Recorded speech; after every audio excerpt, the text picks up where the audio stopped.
കണ്ണൂർ ഇരിക്കൂറാണ് ഇരിക്കൂർ കുട്ടാവ് കുളിഞ്ഞ എന്ന് പറയുന്ന സ്ഥലത്താണ്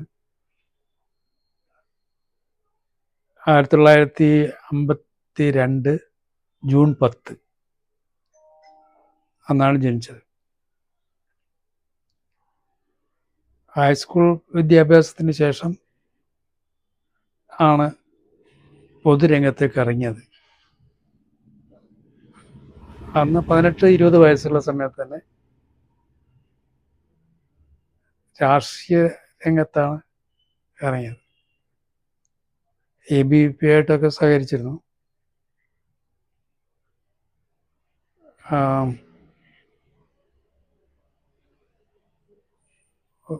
ഭാരതീയ ജനസംഘത്തിൻ്റെ പ്രവർത്തനവുമായി ബന്ധപ്പെട്ട് ആണ് ഇറങ്ങിയത്. ജനസംഘത്തിൻ്റെ മുഴുസമയ പ്രവർത്തകനായി കണ്ണൂർ, കാഞ്ഞങ്ങാട്, കാസർഗോഡ് 3 സ്ഥലങ്ങളിലും പ്രവർത്തിച്ചു. കാസർഗോഡ് പ്രവർത്തിക്കുന്നതിൻ്റെ ഇടയിലാണ് അടിയന്തരാവസ്ഥ. കാസർഗോഡ് ഞാൻ പോയത് ജൂൺ 15-നാണ്. ജൂൺ 25-ന് അടിയന്തരാവസ്ഥ പ്രഖ്യാപിക്കുകയും ചെയ്തു. അടിയന്തരാവസ്ഥയുടെ കാലഘട്ടം എന്ന് പറഞ്ഞാൽ അത് വളരെ കാസർഗോഡ്, പ്രത്യേകിച്ച് കാസർഗോഡ് താലൂക്ക് എന്ന് പറഞ്ഞാൽ ഇന്ത്യയിൽ തന്നെ ഏറ്റവും കൂടുതൽ ആൾക്കാർ സമരത്തിൽ പങ്കെടുത്ത സ്ഥലമാണ് കാസർഗോഡ്. RSSൻ്റെയും അതുപോലെ തന്നെ ജനസംഘത്തിൻ്റെയും പ്രവർത്തകർ ഏറെ കഷ്ടനഷ്ടങ്ങൾ സഹിച്ച സ്ഥലം. അന്ന് അച്യുതരാമൻ എന്ന് പറയുന്ന ഒരു ASP ആയിരുന്നു അവിടെ. അച്യുതരാമൻ MGA രാമൻ DGP ആയിട്ടാണ് അദ്ദേഹം റിട്ടയർ ചെയ്തത്. കരുണാകരൻ്റെ വിശ്വസ്തനായിട്ടുള്ള DGP. ഏറ്റവും അധികം അതിക്രമങ്ങൾ, പോലീസ് അതിക്രമങ്ങൾ നടത്തിയിട്ടുള്ള താലൂക്കാണ് കാസർഗോഡ് താലൂക്ക്. അറസ്റ്റ് ചെയ്തില്ല, കസ്റ്റഡിയിലെടുത്തിരുന്നു. അത് കാസർഗോഡ് സമരത്തിൽ പങ്കെടുത്ത, നേരത്തെ പറഞ്ഞില്ല, ഏറ്റവും കൂടുതൽ ഒരു താലൂക്കിൽ നിന്ന് അറസ്റ്റ് ചെയ്ത ഒരു സ്ഥലം കാസർഗോഡ് താലൂക്കാണ്. കാസർഗോഡ് താലൂക്ക് എന്ന് പറഞ്ഞാൽ RSSൻ്റെ ദൃഷ്ടിയിൽ അത് കർണാടകത്തിൻ്റെ ഭാഗമാണ്, കർണാടക പ്രാന്തിൻ്റെ ഭാഗമാണ്. ചന്ദ്രഗിരി പുഴക്കും ഇപ്പുറം മാത്രമേ കേരളത്തിൻ്റെ ചുമതലയുള്ളൂ. പക്ഷെ ജനസംഘത്തിൻ്റെ വർക്ക് എന്ന് കേരളത്തിൻ്റെ വർക്ക് തന്നെയാണ് കാസർഗോഡും ഉണ്ടായിരുന്നത്. അപ്പോൾ 2 ചുമതലയാണ്. ഒന്ന് കാസർഗോഡിൻ്റെ ചുമതലക്ക്, RSSൻ്റെ ചുമതലക്ക് കർണാടകക്കാരും ജനസംഘത്തിൻ്റെ ചുമതലയിൽ കേരളവും, അങ്ങനെയാണ് നോക്കിയിരുന്നത്. അപ്പോൾ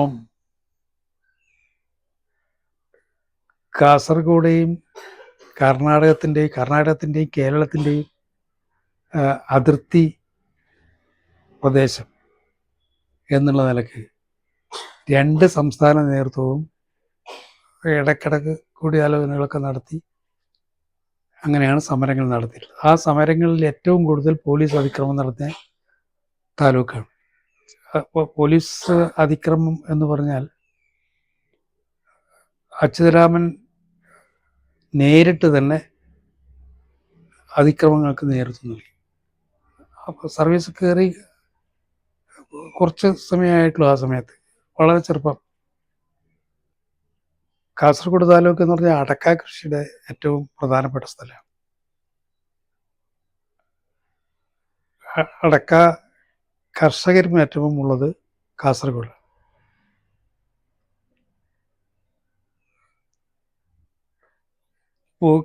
കാസർഗോഡ് ബായാർ എന്ന് പറയുന്ന പ്രദേശം, ബായാർ പഞ്ചായത്ത്, അതുപോലെ തന്നെ പൈവിളിക,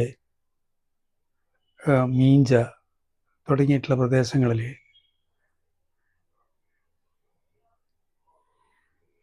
പോലീസുകാർ ചെന്ന് അടക്ക ഉണക്കി ചാക്ക് കെട്ടി വിൽപ്പനയ്ക്ക് വെച്ച ഒരുപാട് ചാക്ക് അടക്കകൾ പുഴയിലേക്ക് എറിഞ്ഞിട്ടുണ്ട് ആ സമയത്ത്. ഒരു ഒരു ഒരു തുണിക്കട മൊത്തം, പൈവളിക പഞ്ചായത്തിലെ ഒരു തുണിക്കട മൊത്തം തീയിട്ട് നശിപ്പിച്ചിരുന്നു. തുണി സാധനങ്ങളൊക്കെ റോഡിൽ വലിച്ചെറിഞ്ഞ് ആ റോഡിലിട്ട് കത്തിച്ച ഒരു സംഭവം ഉണ്ടായി. അതൊക്കെ ഈ അച്യുതരാമനാണ് അതിന് നേതൃത്വം നൽകിയത്. അക്കാദമിക്ക് പിൻബലം ഇല്ലാതെ മാധ്യമ പ്രവർത്തന രംഗത്തേക്ക് കടന്നു വന്നയാളാണ് ഞാൻ. അത് മാധ്യമപ്രവർത്തകനാകും എന്ന സ്വപ്നത്തിൽ പോലും വിചാരിക്കാതെ നിന്ന സമയത്ത് അന്നത്തെ ജനസംഘത്തിൻ്റെ സ്റ്റേറ്റ് സംഘടനാ സെക്രട്ടറി ആയിരുന്ന പി നാരായൺ, അദ്ദേഹമാണ് ജന്മഭൂമിയുടെ തുടക്കത്തിൽ, ജന്മഭൂമി ആരംഭിക്കുന്നതിനുള്ള തുടക്കം കുറിച്ചത് 50 വർഷം മുമ്പേ. 10 രൂപയായിരുന്നു അതിൻ്റെ ഒരു ഷെയർ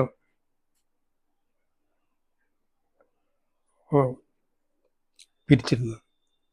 അതിന് നേതൃത്വം നൽകിയത് പി നാരായൺ എന്ന് പറയുന്ന, നാരായൺജി എന്ന് പറയുന്ന വ്യക്തിയാണ്. അദ്ദേഹം ജന്മഭൂമിയുടെ ചീഫ് എഡിറ്ററായിരുന്നു. ജന്മഭൂമി ആരംഭിച്ച സമയത്ത് സായാഹ്നപത്രമായിട്ട് തുടങ്ങിയതാണ്. 1975 ഏപ്രിൽ 28-നാണ് ജന്മഭൂമി ആരംഭിക്കുന്നത്. ആ സമയത്ത് തന്നെ അദ്ദേഹം പിന്നീടാണ് ചീഫ് എഡിറ്ററായത്. അദ്ദേഹമാണ് എന്നോട് കുഞ്ഞിക്കണ്ണനായാൽ മതി ജന്മഭൂമിയുടെ കണ്ണൂർ ജില്ലയായിരുന്നു അന്ന്, കണ്ണൂർ ജില്ലയുടെ റിപ്പോർട്ടറായിട്ട് പ്രവർത്തിക്കണം എന്ന് നിർദ്ദേശിച്ചത്. അന്ന് തന്നെ ഒരു തലേ കൈയും വെച്ച് ഞാൻ പറഞ്ഞതാ, എനിക്ക് പറ്റത്തില്ല, എനിക്ക് സാധിക്കില്ല എന്നൊക്കെ പറഞ്ഞെങ്കിലും അദ്ദേഹം അത് സമ്മതിച്ചില്ല. അതൊക്കെ ശരിയാകും, കുഴപ്പമില്ല, ഞാൻ നോക്കിക്കൊള്ളാം എന്ന് പറഞ്ഞ് അദ്ദേഹം തന്നെ കൈപ്പടയിൽ കത്തെഴുതി, ഇൻഫർമേഷൻ ഓഫീസർക്ക് കത്തെഴുതി, ഇന്നയാളാണ് ജന്മഭൂമിയുടെ ലേഖകനായിട്ട് വരുന്നത്, സഹായ സഹകരണങ്ങളും എല്ലാ പിന്തുണയും ഉണ്ടാകണം എന്ന് പറഞ്ഞ ഒരു കത്ത് നൽകിയത് അദ്ദേഹമാണ്.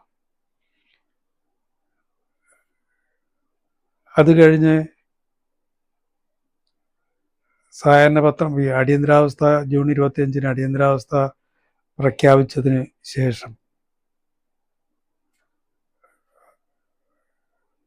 ഒരു ഏതാണ്ട് 20-25 ദിവസം മാത്രമേ ജന്മഭൂമി ഇറങ്ങിയുള്ളൂ. ജന്മഭൂമി കേരളത്തിൽ തന്നെ മുദ്രവെച്ച് അടച്ചുപൂട്ടിയ ഒരേ ഒരു പത്രം ജന്മഭൂമിയാണ്.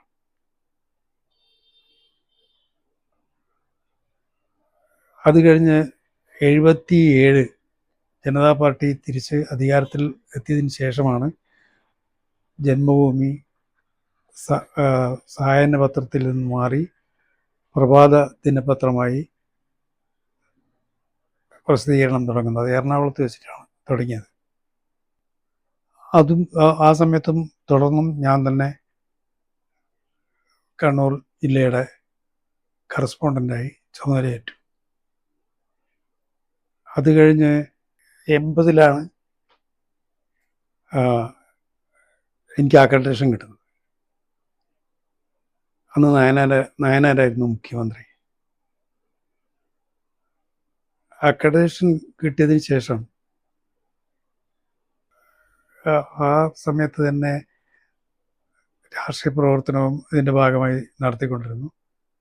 യുവമോർച്ചയുടെ സ്റ്റേറ്റ് കമ്മിറ്റിയിലും സ്റ്റേറ്റ് ജനറൽ സെക്രട്ടറിയായും പിന്നെ സ്റ്റേറ്റ് പ്രസിഡൻ്റായും ചുമതലയേറ്റു.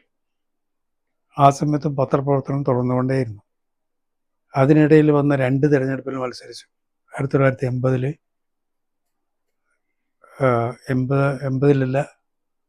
82-ൽ പേരാവൂർ മണ്ഡലത്തിൽ നിന്നും 87 കണ്ണൂർ അസംബ്ലി മണ്ഡലത്തിലും മത്സരിച്ചു. ആ സമയത്ത് തന്നെ KG മാരാർ രാഷ്ട്രീയത്തിലെ ഗുരു എന്ന് തന്നെ പറയാം. അദ്ദേഹം തിരുവനന്തപുരത്ത് ഒരാളെ വേണം എന്നുള്ള രീതിയിൽ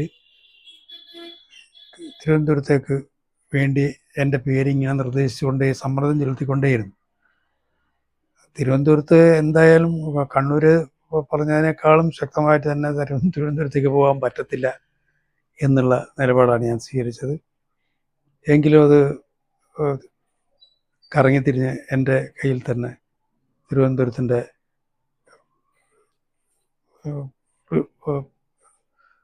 തലസ്ഥാന ലേഖനായി എന്നെ തന്നെ നിശ്ചയിച്ചു.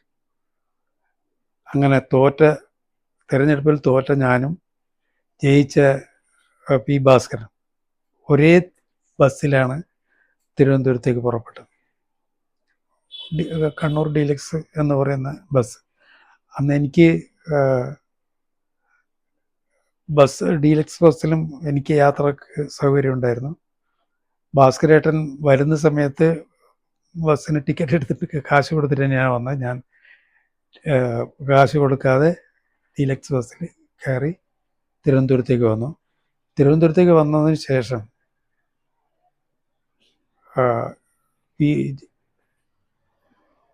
BJPയുടെ ആദ്യത്തെ നിയമസഭാ മെമ്പർ കുഞ്ഞിക്കണ്ണൻ എന്നുള്ള പേരിൽ മനോരമയിലും മറ്റുമൊക്കെ വാർത്തയും വന്നു. മനോരമയും മംഗളം അടക്കമുള്ള പത്രങ്ങളിൽ അത് സംബന്ധിച്ച് വാർത്തയും വന്നു. ഇങ്ങനെ ആദ്യത്തെ നിയമസഭാ അംഗം എന്നും പറഞ്ഞ് വാർത്തയൊക്കെ പ്രസിദ്ധീകരിച്ചിരുന്നു. അതൊക്കെ കഴിഞ്ഞ് നായനാർ അതിന് മുമ്പ് തന്നെ പരിചയമുണ്ട്. 75 തന്നെ ഇരിക്കൂർ നിയോജക മണ്ഡലത്തിൽ ബൈ ഇലക്ഷനിലാണ് EK നായനാർ ആദ്യമായിട്ട് മത്സരിക്കുന്നത്. അവിടെ മത്സരിക്കാൻ സ്ഥാനാർത്ഥിയായി നിന്ന സമയത്ത് തന്നെ സഹാക്കന്മാരെ എന്നെ പരിചയപ്പെടുത്തിയിരുന്നു. ഇങ്ങനെ ഇന്നയാളുടെ മകനാണ്, പക്ഷെ ഇവൻ രാഷ്ട്രീയം വേറെയാണ്, ജനസംഘത്തിൻ്റെ മുഴുസമയ പ്രവർത്തകനാണ് എന്നൊക്കെ പറഞ്ഞ് പരിചയപ്പെടുത്തുകയൊക്കെ ചെയ്തു. നായനാർ അന്ന് വളരെ തമാശാപൂർവ്വം തന്നെ അതിനെന്താ അങ്ങനെ പുതിയ പാർട്ടികൾ വരട്ടെ എന്നുള്ള രീതിയിൽ ഒരു തമാശ രൂപത്തിൽ പറഞ്ഞ് പ്രോത്സാഹിപ്പിച്ചു. പിന്നീട് തിരുവനന്തപുരത്ത് പത്രസമ്മേളനത്തിൽ കാണുമ്പോഴൊക്കെ എന്നെ കണ്ടില്ലെങ്കിൽ ചോദിക്കും, എൻ്റെ നാട്ടുകാരൻ ഇവിടെ പോയി എന്ന് ചോദിക്കുന്നൊരു അനുഭവം ഉണ്ടായി. എല്ലാ പത്രസമ്മേളനങ്ങളും എൻ്റെ സാന്നിധ്യം, ആ സമയത്ത് ഞാൻ മാത്രമേ ഉള്ളൂ ജന്മഭൂമിക്ക്. എല്ലാ പത്രസമ്മേളനങ്ങളിലും പതിപോലെ ഞാൻ പങ്കെടുക്കുമായിരുന്നു. നായനാർ എന്ന് പറഞ്ഞാൽ രാഷ്ട്രീയത്തിനുപരിയായിട്ടുള്ള ബന്ധങ്ങൾ കാത്തു സൂക്ഷിക്കുന്നൊരു വ്യക്തിത്വമാണ്. ആ സമയത്തെ മാർക്സിസ്റ്റ് RS സംഘർഷം ലഘൂകരിക്കുന്നതിന് വേണ്ടിയിട്ടുള്ള ചർച്ചകൾ നിരന്തരം നടത്തിക്കൊണ്ടിരുന്നു. ജനസംഘത്തിൻ്റെ നേതാക്കന്മാർ, പ്രത്യേകിച്ചും രാജേട്ടൻ, O. രാജഗോപാൽ, അതുപോലെ തന്നെ KG മാരാർ, PP മുകുന്ദൻ തുടങ്ങിയവരുടെ എല്ലാം ഒരുമിച്ച് ഞാനും പോകാറുണ്ടായിരുന്നു. അപ്പോൾ നായനാർ സ്വാഭാവികമായിട്ടും തമാശക്കാണെങ്കിലും പറയായിരുന്നു, ഇവനെ എന്തിനാണ് കൊണ്ടുവന്നത്, ഇവനൊന്നും വിശ്വസിച്ചുകൂടാ, ഒരു പത്രക്കാരനാണ്, എത്രയായാലും എപ്പോഴായാലും നമ്മൾ നടത്തുന്ന ചർച്ചകളൊക്കെ പുറത്തു വരും എന്നൊക്കെ പറഞ്ഞ് പരിഹസിച്ച് സംസാരിക്കുകയായിരുന്നു. എങ്കിലും അദ്ദേഹം വാത്സല്യപൂർവ്വം തന്നെ എന്നെ പ്രോത്സാഹിപ്പിച്ച് സംസാരിക്കുന്ന ഒരു അനുഭവം, അത് നായനാരിൽ മാത്രം കാണപ്പെട്ടൊരു അനുഭവമാണ്. പാർട്ടി പ്രവർത്തനത്തിൽ മാത്രമല്ല,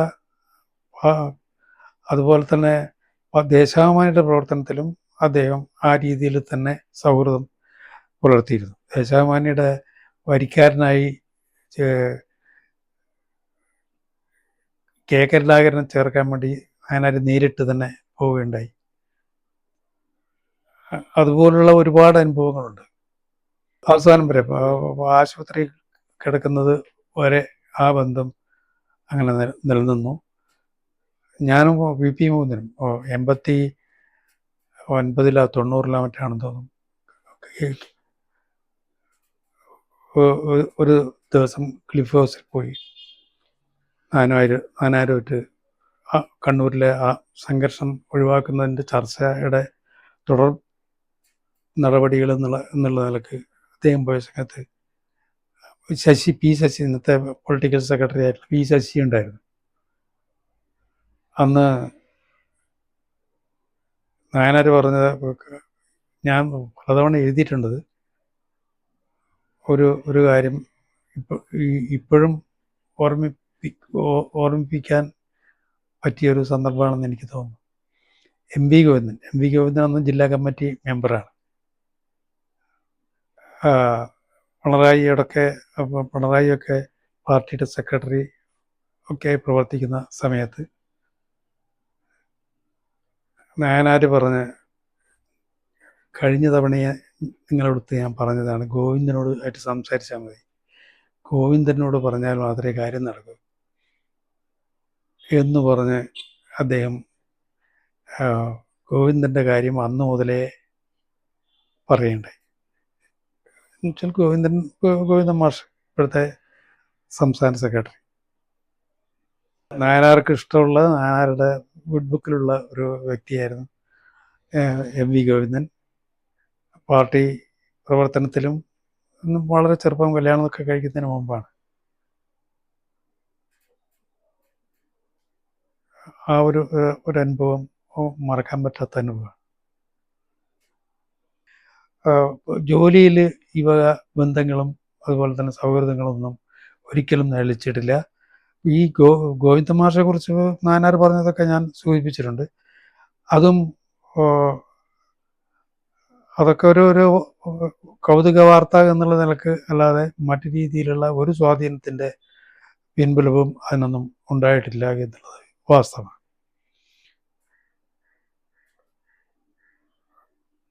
ഈ അടിയന്തരാവസ്ഥ പറഞ്ഞതിൻ്റെ കൂട്ടത്തിൽ അടിയന്തരാവസ്ഥയിലൊരു അനുഭവം ഉണ്ടായിരുന്നു. അടിയന്തരാവസ്ഥ കാലത്ത് അതിൻ്റെ 50 വർഷം തികയാൻ വേണ്ടി പോവുകയാണ്.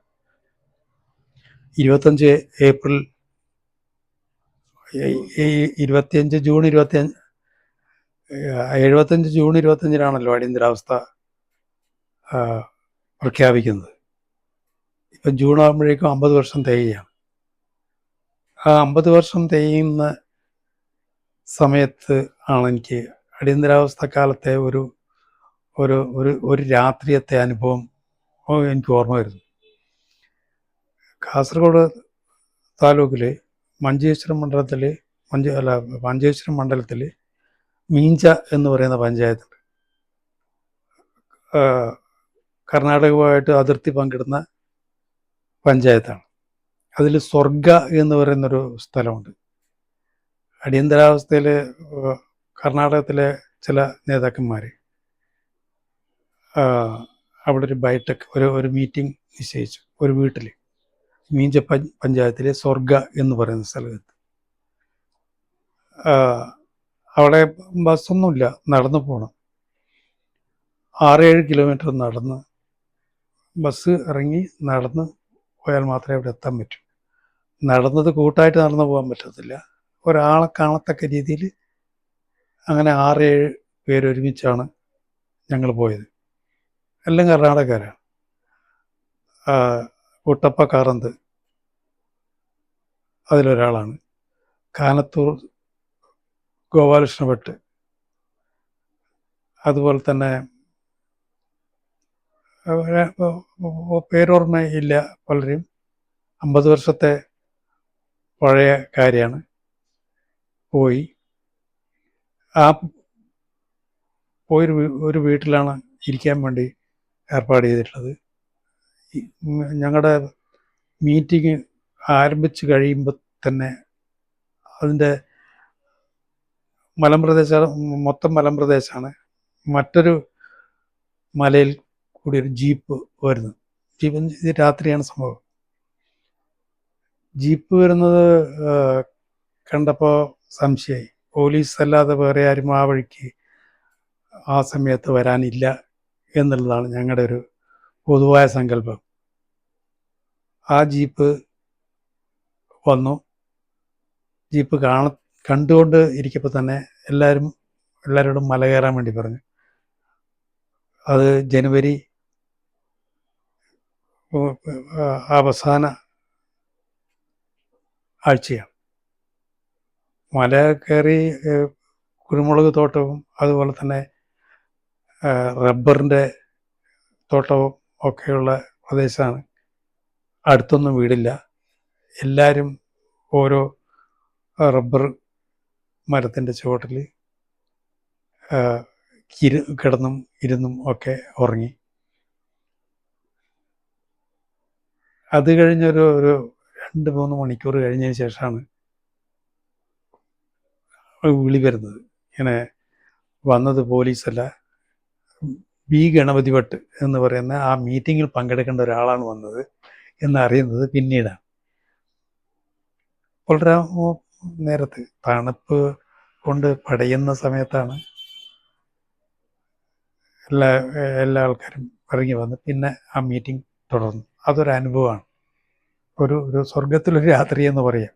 സ്വർഗ എന്ന് പറയുന്ന സ്ഥലത്ത് ഒരു രാത്രി തണുപ്പത്ത്, അതും കർണാടകവുമായി ചേർന്ന് കിടക്കുന്ന പഞ്ചായത്തിൽ പെട്ട സ്വർഗ, അതൊരു അനുഭവമാണ്.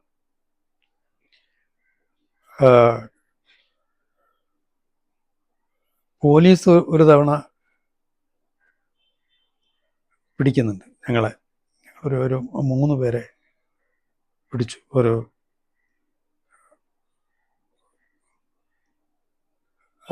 കർണാടകത്തിലെ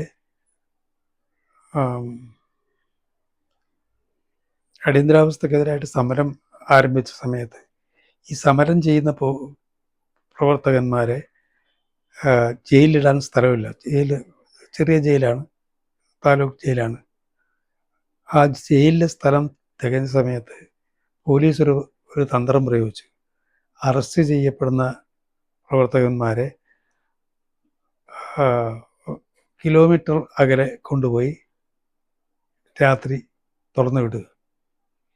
അങ്ങനെ തുറന്നു വിടുന്ന പ്രവർത്തകന്മാർ ഭക്ഷണമില്ല, കിടക്കാൻ സ്ഥലമില്ല, അങ്ങനെ അലഞ്ഞ് തിരിഞ്ഞ് തിരിച്ചെത്തുക എന്നുള്ളൊരു, അത് പിറ്റേ ദിവസമാണത് സംഭവിക്കുന്നത്. 2-3 ടീമിനെ അങ്ങനെ വിട്ട സമയത്ത് അത് ഞങ്ങൾ കാസർഗോഡുള്ള പ്രവർത്തകന്മാരാണ്. കാസർഗോഡുള്ള പ്രവർത്തകന്മാർ കാസർഗോഡ് താലൂക്കിൻ്റെ വിവിധ ഭാഗങ്ങളിൽ ബദിയെടുക്ക തുടങ്ങിയിട്ടുള്ള സ്ഥലങ്ങളിൽ കൊണ്ടുവിട്ട പ്രവർത്തകന്മാരെ രാത്രികാലങ്ങളിലാണ് പോലീസ് വണ്ടി, വലിയ ബസ്സാണ്, ബസ്സിൽ കയറ്റി വിട്ടുകൊണ്ടിരുന്നത്. അവരെ പിന്തുടർന്നുകൊണ്ട് ഞങ്ങളൊരു 3 പേര് ജീപ്പിൽ പുറപ്പെട്ടു. ജീപ്പിൽ പുറപ്പെട്ട സമയത്ത് പോലീസ് പിടിച്ചു. ഇങ്ങനെ 2-3 തവണ പോയി ഞങ്ങളിങ്ങനെ പ്രവർത്തകന്മാരെ രക്ഷിച്ച് കൊണ്ടുവരുന്നുണ്ട് എന്ന് അറിഞ്ഞ പോലീസ് വഴിയിൽ കാത്തിരുന്ന് ഞങ്ങളുടെ വണ്ടിയെ തടഞ്ഞു നിർത്തി 3 പേരെയും കസ്റ്റഡിയിലെടുത്തു. അപ്പോൾ ASP അച്യുതരാമനുണ്ട്, സർക്കിൾ ഇൻസ്പെക്ടർ കണ്ണൂർക്കാരൻ ഒരു കൃഷ്ണൻ നായരാണ്, PV കൃഷ്ണൻ നായർ, PV രാമചന്ദ്രൻ്റെ അളിയനല്ല, ഭാര്യയുടെ ജ്യേഷ്ഠത്തിൻ്റെ ഭർത്താവ്. PV രാമചന്ദ്രൻ കണ്ണൂരിലെ ജനസംഘത്തിൻ്റെ ജില്ലാ സെക്രട്ടറി ആയിരുന്നു ആ സമയത്ത്. അപ്പോൾ ഈ PV രാമചന്ദ്രൻ നേരത്തെ തന്നെ കൃഷ്ണൻ നായരോട് പറഞ്ഞിരുന്നു, ഇങ്ങനെ കണ്ണൂരിൽ നിന്നുള്ളൊരു കുഞ്ഞിക്കണ്ണനുണ്ട് കാസർഗോഡ്, അതുകൊണ്ട് എന്നെ നേരത്തെ കൃഷ്ണൻ നായർക്ക് അറിയാമോ. കൃഷ്ണൻ നായർ പിടിച്ച് ASPയുടെ ഓഫീസിലേക്ക് കൊണ്ടുവന്നു. കാസർഗോഡ് വിദ്യാനഗറിലായിരുന്നു ASPയുടെ ഓഫീസ്. ASPയുടെ ഓഫീസ് കൊണ്ടുവന്ന് 2 പേരെ നന്നായിട്ട് അടിച്ചു. ASP നേരിട്ടാണ് അടിച്ചത്. എന്നെ അടിക്കാൻ വേണ്ടി വിളിച്ച സമയത്ത് കൃഷ്ണൻ നായർ പറഞ്ഞു, അവനോട് ഞാൻ ചോദിക്കാം സാർ എന്ന് പറഞ്ഞു.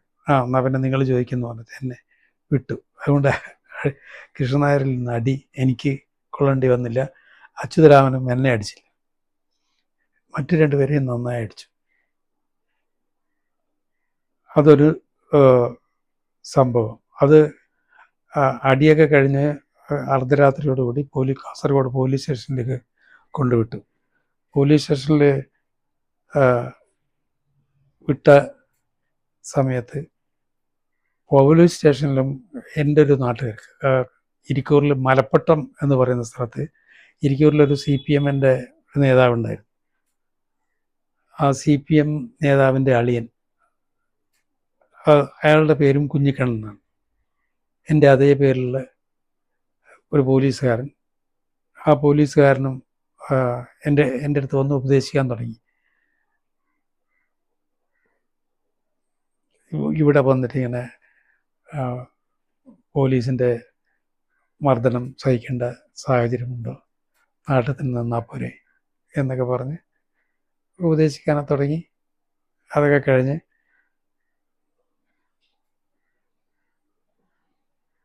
പിറ്റേ ദിവസം കണ്ണൂരുള്ള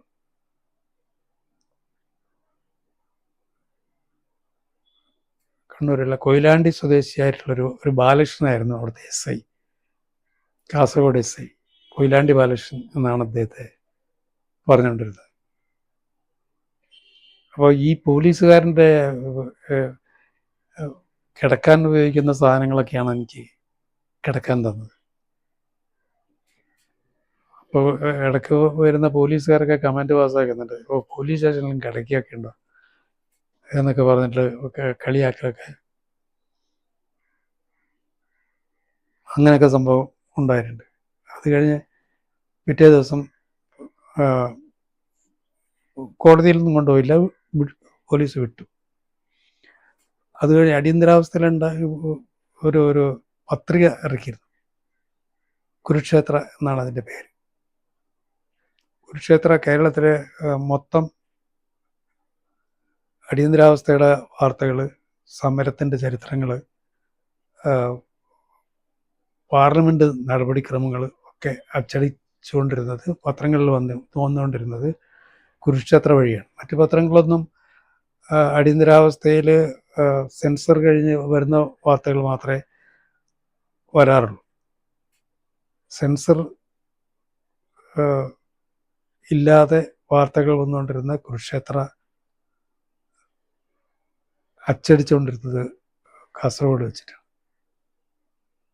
കാസർഗോഡ് ഒരു മാരുതി പ്രിൻറ്റേഴ്സ്, അതിപ്പോൾ ഇല്ല, അതുകൊണ്ടാണ് പേര് പറയുന്നത്, മാരുതി പ്രിൻറ്റേഴ്സിൽ വെച്ചിട്ടാണ് അടിച്ചുകൊണ്ടിരുന്നത്. അണ്ടർഗ്രൗണ്ട് പ്രസിദ്ധീകരണം. അത് പിന്നെ തപാലായിട്ടും അതുപോലെ തന്നെ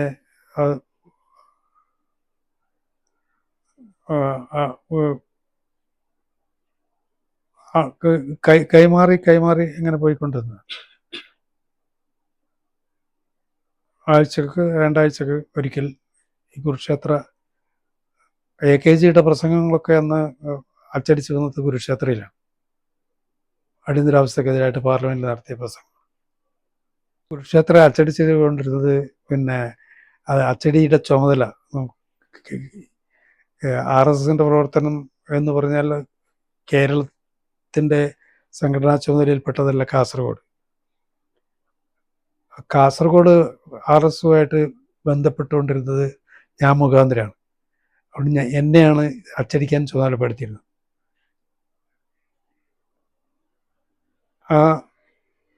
അതിൻ്റെ പ്രൂഫ് നോക്കാറ്, അച്ചടിച്ച് പ്രസ്സിൽ നിന്ന് പുറത്തേക്ക് കൊണ്ടുവന്നിരുന്നത് ഒക്കെ ഞാനായിരുന്നു. ഞാനവിടെ സ്കൂൾ അധ്യാപകൻ എന്നുള്ള രീതിയിലാണ് അവിടെ അറിയപ്പെട്ടിരുന്നത്. അവിടെ ഒരു അജന്ത സ്റ്റുഡിയോ എന്ന് പറയുന്നൊരു സ്റ്റുഡിയോ ഉണ്ട്. ആ സ്റ്റുഡിയോയിൽ തൃശ്ശൂർ സ്വദേശി രാമൻ രാമേട്ടൻ്റെ വീട്ടിലാണ് ഞാൻ താമസിച്ചുകൊണ്ടിരുന്നത്. രാമേട്ടൻ്റെ സ്റ്റുഡിയോയിൽ മിക്കവാറും ഞാനുണ്ടാവും. അവിടെ രാമേട്ടൻ എല്ലാ ആൾക്കാരെയും പരിചയപ്പെടുത്താറുണ്ട്.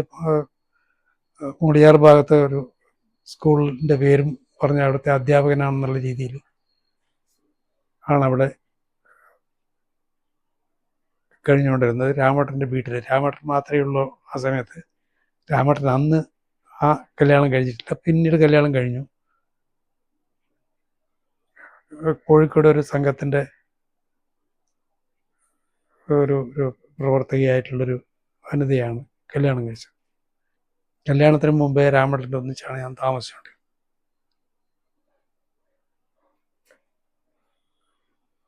ആ രാമേട്ടൻ്റെ വീട്ടിൽ താമസിക്കുന്ന സമയത്ത് തന്നെ അടിയന്തരാവസ്ഥ നടക്കുമ്പോൾ എനിക്ക് ചിക്കൻ ബോക്സ് വന്നു. അവിടെ ചിക്കൻ ബോക്സ് എന്ന് പറഞ്ഞാൽ നന്നായിട്ട് പൊങ്ങി വന്നു ചിക്കൻ ബോക്സ്.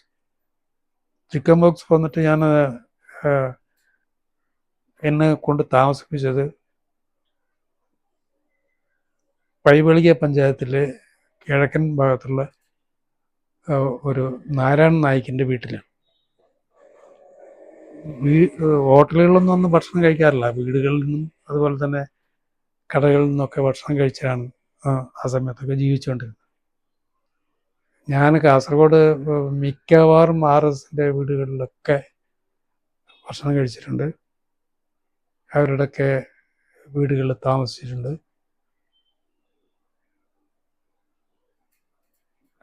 കാസർഗോഡ് ഞാൻ പ്രവർത്തിക്കുന്ന സമയത്താണ് എനിക്കൊരു ജ്യേഷ്ഠൻ മരിക്കുന്നത്. ആ സമയത്ത് വരാനൊന്നും എനിക്ക് കഴിഞ്ഞില്ല. അങ്ങനെ ഒരു ദുഷ്കരമായൊരു അനുഭവം തന്നെയായിരുന്നു ആ സമയത്തൊക്കെ ഒളിവ് ജീവിതം മുഴുവൻ. അത് കഴിഞ്ഞിട്ടാണ് അടിയന്തരാവസ്ഥ കഴിഞ്ഞിട്ടാണ് അടിയന്തരാവസ്ഥക്ക് ജന്മഭൂമി സഹകരണപത്രം നിർത്തി. ആ സമയത്ത്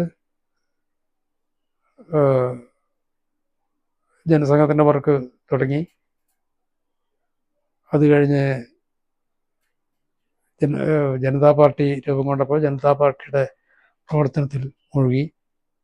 ആ സമയത്ത് തന്നെ അടിയന്തരാവസ്ഥ കഴിഞ്ഞതിന് ശേഷം ആണ്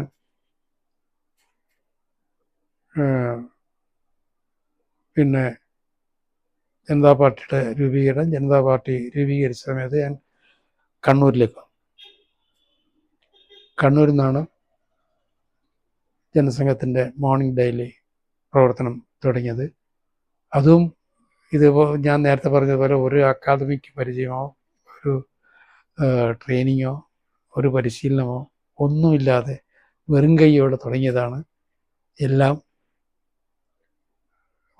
ആ സമയത്ത് തന്നെ നാരായൺജി ചീഫ് എഡിറ്ററായിരുന്ന നാരായൺജി പറഞ്ഞിരുന്നു, അതൊക്കെ ഞാൻ ശരിയായിക്കോളാം എന്ന് പറഞ്ഞ്. അദ്ദേഹത്തിൻ്റെ ഒരു പ്രേരണയും പിന്തുണയും പ്രോത്സാഹനവും ഒന്നുകൊണ്ട് മാത്രമാണ് തിരുവനന്തപുരത്ത് എന്നെ കൊന്നാലും ഞാൻ പോകില്ല എന്ന് പറഞ്ഞ എന്നെ തിരുവനന്തപുരത്തേക്ക് കൊണ്ടുവന്ന് ആ തിരുവനന്തപുരത്തേക്ക് വന്ന സമയത്ത് എനിക്ക് ആദ്യം 750 രൂപയാണ് ശമ്പളം തന്നുകൊണ്ടിരുന്നത്. 750 രൂപയ്ക്ക് ഞാൻ 400 രൂപ കൊടുത്തിട്ട് വീട് വാടകയ്ക്ക് എടുത്ത് ബാക്കി കാശ് കൊണ്ടാണ് ജീവിതം ഒക്കെ. ആ സമയത്താണ് എൻ്റെ കല്യാണം കഴിഞ്ഞു. 82 കല്യാണം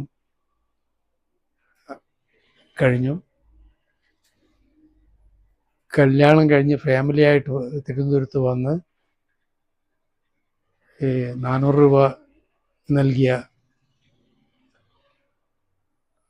വാടകയ്ക്ക് താമസിച്ച് ബാക്കി കാശ് കൊണ്ട് മറ്റു ചിലവുകളും ഒക്കെ നടത്തിക്കൊണ്ടിരിക്കുന്ന ആ സമയത്താണ്. തിരുവനന്തപുരത്ത് വന്നിട്ട് 87 വന്നു. തിരുവനന്തപുരത്ത് വന്നിട്ട് ഭാര്യാസമേതം താമസം തുടങ്ങി. 90-ലാണ് ഞാൻ 90-ലേക്ക് പിന്നെ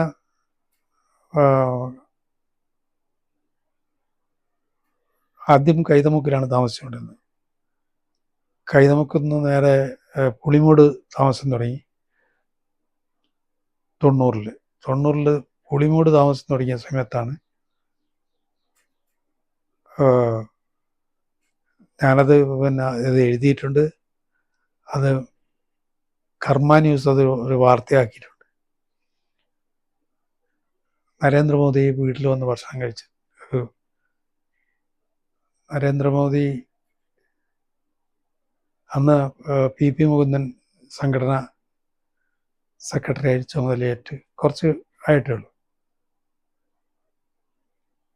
89-ലാണ് PP മുകുന്ദൻ ജനസംഘത്തിൻ്റെ സംഘടന സെക്രട്ടറി ആവുന്നത്. അപ്പോൾ മൂന്നേട്ടൻ ഒരു ദിവസം വിളിച്ചിട്ട് പറഞ്ഞു, ഞാൻ ആ സമയത്ത് കുറച്ചു കാലം എറണാകുളത്ത് ജന്മഭൂമിയുടെ ചുമതല ആയിട്ട് അവിടെ കുറച്ചു കാലം വർക്ക് ചെയ്യുന്നു. ഫാമിലി ഇവിടെ ഉണ്ടായിരുന്നു. മൂന്നേട്ടൻ ഒരു ദിവസം വിളിച്ചിട്ട് പറഞ്ഞു, ഇങ്ങനെ കുഞ്ഞിക്കണ്ണൻ സ്ഥലത്തുണ്ടെന്ന് പറഞ്ഞു. എന്നാൽ ഉച്ചക്ക് ഊണ് കഴിക്കാൻ ഒരാളുണ്ട്. ഗുജറാത്തുകാരനാണ്, നരേന്ദ്രമോദി എന്നാണ് പേര്. ആ പേര് തന്നെ കേൾക്കുന്നത് ഞാൻ ആദ്യമാണ്.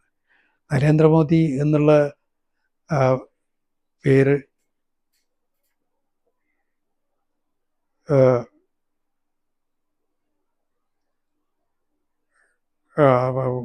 ഉച്ചക്ക് 1 മണിക്ക് വീട്ടിൽ ഭക്ഷണം കഴിക്കാൻ വരും എന്ന് പറഞ്ഞു. പറഞ്ഞതുപോലെ തന്നെ നരേന്ദ്രമോദി വന്നു. രാജേട്ടനുണ്ടായിരുന്നു. O രാജഗോപാലിൻ്റെ ഒരുമിച്ചാണ് വീട്ടിൽ വന്നത്. ഭാര്യയോട് പറഞ്ഞു, ഇങ്ങനെ ഒരാൾ ഭക്ഷണം കഴിക്കാനുണ്ടാവും. ഭാര്യയ്ക്ക് അത്ഭുതമൊന്നും തോന്നിയില്ല. കാരണം ഭാഷ അറിയില്ല എന്നുള്ളൊരു പ്രശ്നം മാത്രമേ ഉള്ളൂ. അതേ അവസ്ഥയാണ് എനിക്ക് ഗുജറാത്ത് ഭാഷ എന്താ എന്ന് പോലും ഹിന്ദിയും വലിയ വശമില്ല. രണ്ടുപേരും വന്നു. ഭക്ഷണത്തിന് പുറമെ, സാധാരണ നമ്മളെ ഭക്ഷണത്തിന് പുറമെ ചപ്പാത്തി ഉണ്ടാക്കി. ഭാര്യ തന്നെ ഉണ്ടാക്കി. ചപ്പാത്തി, അതുപോലെ തന്നെ ചോറ്, സാമ്പാർ, അവിയൽ തുടങ്ങി കുറച്ച് പച്ചക്കറി സാധനങ്ങളൊക്കെ ഉണ്ടാക്കി. രാജേട്ടനും നരേന്ദ്രമോദി ഭക്ഷണം കഴിച്ചു. ഭക്ഷണം കഴിക്കുന്നതിൻ്റെ ഇടയിൽ തന്നെ നാരായൺജിയെ രാജേട്ടൻ എന്നെ കൂടുതൽ പരിചയപ്പെടുത്തുന്ന ആളാണ്. ഇന്ന സ്ഥലത്ത് പേരാവൂരിലും കണ്ണൂരിലും മത്സരിച്ചിട്ടുണ്ട്. യുവമോർച്ചയുടെ സ്റ്റേറ്റ് ജനറൽ സെക്രട്ടറി ആയിരുന്നു. സ്റ്റേറ്റ് പ്രസിഡൻ്റായി. അത് കഴിഞ്ഞിട്ട് 84-ൽ ഞങ്ങളൊരു യുവമോർച്ചയുടെ ഒരു റാലി ഉണ്ടായിരുന്നു. അത് കണ്ണൂരിലാണ്. BJPയുടെ ഒരു റാലി ആയിട്ട് തന്നെ നടത്തിയതാണ്. യുവമോർച്ചയുടെ റാലിയാണെങ്കിലും BJPയുടെ പ്രവർത്തകന്മാരെല്ലാം പങ്കെടുത്ത ഒരു വലിയ ഒരു പരിപാടി. അത് വാജ്പേയിയാണ് ഉദ്ഘാടനം ചെയ്തത്. അതൊക്കെ പറഞ്ഞ് പരിചയപ്പെടുത്തി. അങ്ങനെ അദ്ദേഹം പോയി. പിന്നെ ഈ നരേന്ദ്രമോദി അവിടെ തിരുവനന്തപുരത്ത് വരാൻ കാര്യം, മുരളി മനോഹർ ജോഷിയുടെ യാത്ര അതിൻ്റെ മുഖ്യ സംഘാടകനായിരുന്നു നരേന്ദ്രമോദി. ആ സമയത്ത് ഒരു 40-45 വയസ്സ് അന്നുണ്ടായിരുന്നു. ഒരു ഏതാണ്ട് എൻ്റെ പ്രായം, എന്നെക്കാളും 2-3 വയസ്സിൻ്റെ വ്യത്യാസം ഉണ്ടാവും ചിലപ്പോൾ. അങ്ങനെ അദ്ദേഹം പോയി. കാശ്മീരിൽ ശ്രീനഗറിൽ പോയി. ജനുവരി 26-ന് പതാക ഉയർത്തി. അതിനുശേഷമാണ് പുതിയ ചുമതലയിലേക്ക് വരുന്നത്. ഗുജറാത്തിൻ്റെ മുഖ്യമന്ത്രി ആയി വരുന്നത്. അങ്ങനെ പുതിയ ഘട്ടത്തിലേക്ക് അദ്ദേഹത്തിൻ്റെ വളർച്ച തുടങ്ങി. പിന്നെ എനിക്ക് ബന്ധപ്പെടാനൊന്നും കഴിഞ്ഞില്ല. ഞാൻ യുവമോർച്ച ചുമതല ഒഴിഞ്ഞ് മുഴു സമയ മാധ്യമപ്രവർത്തനം തന്നെ തുടർന്നു. 4 പാർട്ടികൾ, ജനസംഘം, സംഘടനാ കോൺഗ്രസ്, സോഷ്യലിസ്റ്റ് പാർട്ടി, സ്വതന്ത്ര പാർട്ടി, 4 പാർട്ടികൾ ആണ് മുഖ്യമായിട്ടും ഉണ്ടായിരുന്നത്. 4 പാർട്ടികളും യോജിച്ച് ജനതാ പാർട്ടി ഉണ്ടായി. ജനതാ പാർട്ടിയുടെ സ്വാധീനം സംഘടനാ കോൺഗ്രസ് കേരളത്തിൽ ഒരു വക MLA-മാരൊക്കെ ഉള്ള ഒരു പാർട്ടിയായിരുന്നു.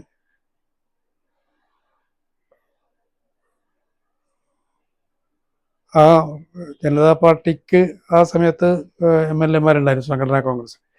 പക്ഷെ ജനസംഘക്കാർ മാത്രം ആ സമയത്ത് ജയിച്ചില്ല എന്നുള്ളൊരു ഒരു ഒരു വിചിത്രമായൊരു സംഭവം ഇന്നും ആ ഒരു അനുഭവം തുടരുന്നത്. ഇപ്പം പാർലമെൻറ്റിലേക്ക് ഒരു അംഗം ഉണ്ട് എന്നതൊഴിച്ചാൽ, രാജേട്ടൻ നിയമത്തിൽ നിന്ന് ജയിച്ചു എന്നുള്ളൊരു അപവാദം ഒഴിച്ചാൽ,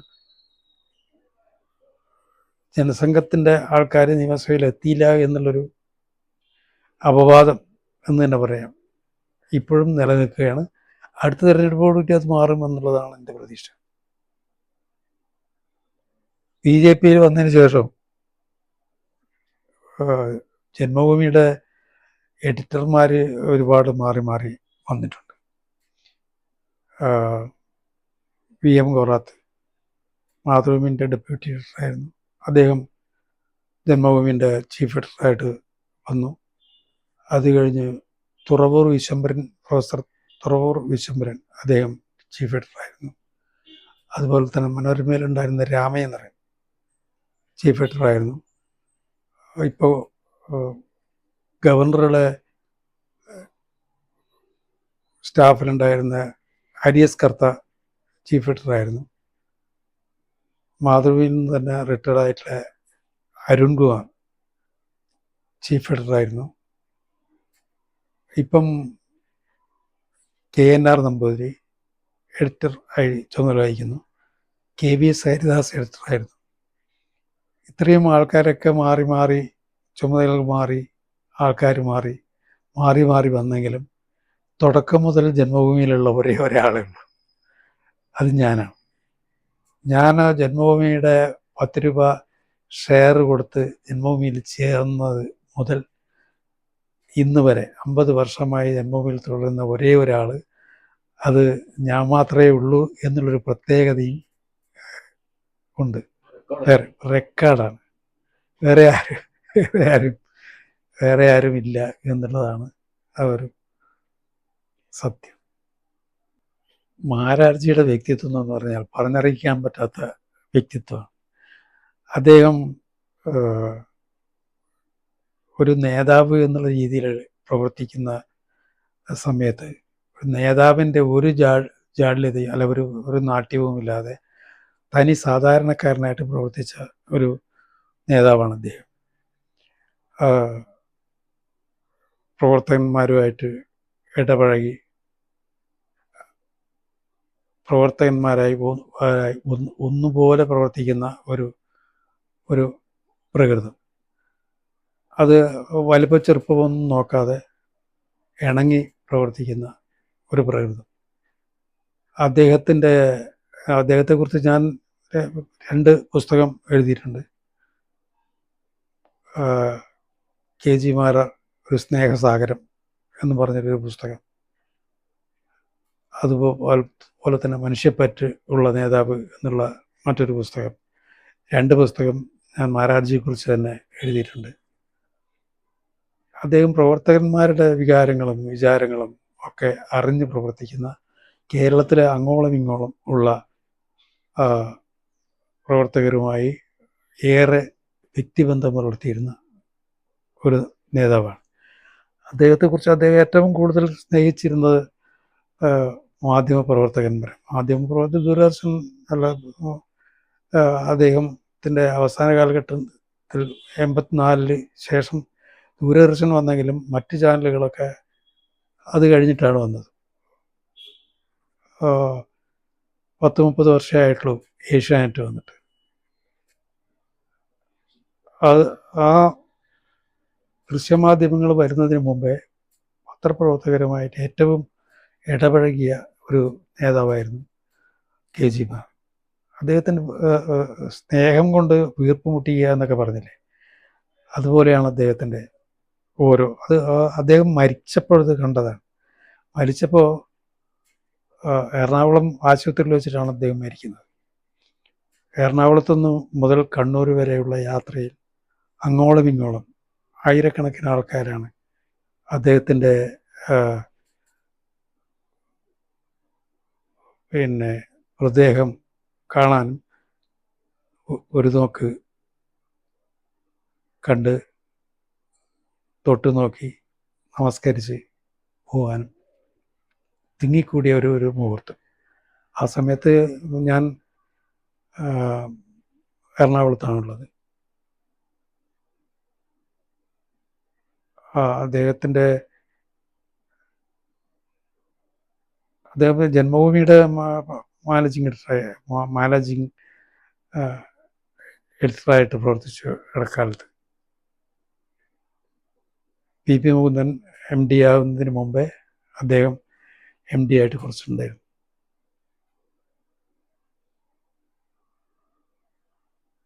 അദ്ദേഹം നടത്തിയിട്ടുള്ള സമരം അദ്ദേഹം ജയിലിൽ അടിയന്തരാവസ്ഥയിൽ മിശ്രപ്രകാരം ജയിലായിരുന്നു. ജയിലിൽ കിടക്കുന്ന സമയത്ത് ഈ നാരായൺജി എന്ന് പറയുന്ന അദ്ദേഹം ജയിലിലായിരുന്നു. ജയിലിൽ കിടക്കുന്ന സമയത്ത് അദ്ദേഹത്തിന് പുറത്തു വരാൻ കിട്ടിയത് കേസിൻ്റെ വിചാരണ സമയത്താണ്. കേസ് എന്ന് പറഞ്ഞാൽ ചെക്ക് പോസ്റ്റ് തകർക്കുക എന്ന് പറയുന്നൊരു സമരം നടത്തിയിരുന്നു മഞ്ചേശ്വരം മണ്ഡലത്തിൽ. ചെക്ക് പോസ്റ്റ് തകർക്കുക എന്ന് വെച്ചാൽ ഏകപക്ഷ മേഖല, ഭക്ഷ്യമേഖല എന്ന് പറഞ്ഞിട്ട് ഏകപക്ഷീയ മേഖല ഉണ്ടാക്കണമെന്നാവശ്യപ്പെട്ടുകൊണ്ടുള്ള ചെക്ക് പോസ്റ്റുകൾ തകർക്കുക എന്നുള്ള പേരിലൊരു സമരം നടത്തിയിരുന്നു. ആ സമരം നടത്തി അന്ന് ജോസഫ് തോമസ് ആയിരുന്നു കണ്ണൂർ SP ആയിരുന്നു. അദ്ദേഹത്തിൻ്റെ നേതൃത്വത്തിലാണ് മാരാർജിയെ അറസ്റ്റ് ചെയ്തത്. ആ കേസിൽ ഇടയ്ക്കിടയ്ക്ക് ജാമ്യത്തിലല്ല കേസിന് വേണ്ടി വരുമ്പോഴാണ് അടിയന്തരാവസ്ഥയിൽ 2 വർഷക്കാലം ജയിലിൽ കിടക്കുന്ന സമയത്ത് 1 മാസം 2 മാസം കൂടുമ്പോൾ ഇറങ്ങുന്ന ജയിലിലേക്ക് വരുന്നതാണ് പരോളിൽ ഇറങ്ങുന്നതിന് സമമായിട്ട് വന്ന പ്രവർത്തകന്മാരെ കാണാനും ഒക്കെ ഒരു സന്ദർഭം കിട്ടിയിരുന്നു. പകരം വെക്കാൻ ഒരാൾ നേതാവ് ഉണ്ടായിരുന്നില്ല എന്നുള്ളതാണ് സത്യം. അതിൻ്റെ കുറവൊരു പരിധി വരെ പ്രസംഗത്തിലൊന്നും അത്ര മാരാർജി തമാശ പറയുന്നു. തമാശയുടെ ഒരു മാലപ്പടക്കം തന്നെ പൊട്ടിക്കുക എന്നുള്ളതാണ് അദ്ദേഹത്തിൻ്റെ ഒരു പ്രകൃതി. അത് സ്വമേധയാ വരുന്നതാണ്. തമാശകൾ പറഞ്ഞ് പ്രവർത്തകന്മാർ തമാശ പറഞ്ഞത് ചിരിപ്പിക്കുക എന്നുള്ളത് അദ്ദേഹത്തിൻ്റെ ഒരു ശൈലിയാണ്. അദ്ദേഹം മട്ടന്നൂർ ഒരു യോഗത്തിൽ പ്രസംഗിച്ച ഒരു സന്ദർഭം ഓർമ്മിക്കുകയാണ്. പ്രസംഗിച്ച് ആൾക്കാർ കേൾക്കാൻ നിന്ന ആൾക്കാരുടെ ലാസ്റ്റ് ബസ് പോയി. ആ ലാസ്റ്റ് ബസ് പോയ ഒരാൾ അദ്ദേഹത്തിന് പേരാവൂർ ഭാഗത്താണ് പോകേണ്ടത്. പ്രസംഗം കേട്ട് നിന്നുപോയി. പ്രസംഗത്തിൻ്റെ ഇടയിൽ ലാസ്റ്റ് ബസ് മിസ്സായി ബസ് പോയി. എന്നിട്ട് അദ്ദേഹം മാരാർജിയോട് വന്നിട്ട് പ്രസംഗം കേട്ട് ബസ് പോയി, ഇനി അങ്ങോട്ട് പോകാൻ യാതൊരു വഴിയില്ല, എന്ത് ചെയ്യും എന്ന് മാരാർജി ഒരുമിച്ച് കൊണ്ട് താമസിപ്പിച്ചു. അങ്ങനെ ഒരു അനുഭവം ഉണ്ടായി. അങ്ങനെ തമാശകൾ കൊണ്ട് ഒരു പ്രസംഗം, തമാശകൾ അനുകരിക്കാൻ ഒരുപാട് ആൾക്കാർ നോക്കുന്നുണ്ട്. EP ജയരാജനൊക്കെ ഇടയ്ക്ക് മാരാർജിയുടെ തമാശകൾ കടമെടുത്ത് അനുകരിക്കാൻ വേണ്ടി നോക്കിയ സന്ദർഭങ്ങളുണ്ട്. അതൊന്നും ഇത്ര വിലപ്പോകുന്നില്ല.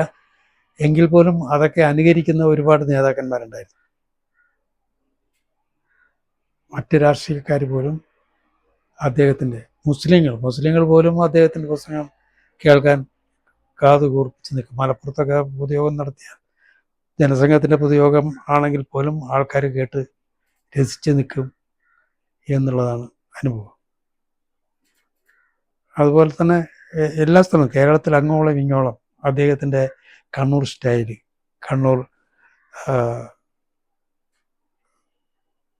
ഭാഷ അത് പ്രയോഗിച്ചുകൊണ്ടുള്ള പ്രസംഗം അത് കേൾക്കാൻ അതീവ താല്പര്യത്തോടു കൂടി നിൽക്കുന്ന ജനങ്ങൾ. അത് അദ്ദേഹത്തിൻ്റെ ഒരു പ്രത്യേകതയാണ്.